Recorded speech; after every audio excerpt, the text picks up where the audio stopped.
Biri gəlib səndən soruşa bilər müəyyən bir hökm.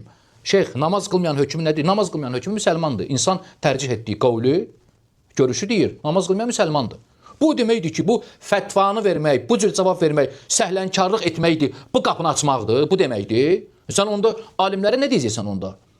İmam Əhməd rahimehullah bir görüşündə deyir ki, insan şəhadət, bir şəhadəteyn, iki şəhadətlə müsəlman olur. Digər məbənil ərba'a, namaz, oruc, zəkat, həcc olmasa da müsəlmandır. Səhlənkardır İmam Əhməd.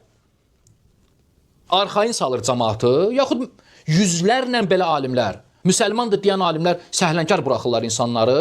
Şeyx Albani'dən soruşurlar ki, Allah rəhmət eləsin, namaz qılmayan deyir, namaz qılmayan deyir, müsəlmandır deyir. Səhlenkardır Şeyx Albani. Nə demək istəyirsən, qardaş? Sözümün canını bir açıq aydın demək lazımdır. Sən ittiham edirsən dəvətçiləri. Onlardan biri də mən. Biz bugüne qədər belə şey deməmişik. Vallahi bugüne qədər belə şey mən 28 ildə eşitməmişəm.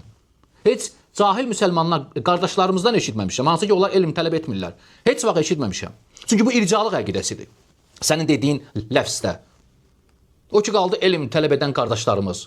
İkisinə qorxudublar daima. Sən görməmişsən. Sənin sözümün canı var. Çıxıb nəsə cəmaata söz demək istəyirsən. Biz belə şey görməmişik, qardaş. Yox, əgər yenə deyirəm, müsəlmandır deməkləri səhlənkarlıqdırsa, onda bütün alimlər o namaz qılmayanı təkfir etməyən bütün alimlər səhlənkardırlar ki, onu cəmaata arxayın salıblar ki,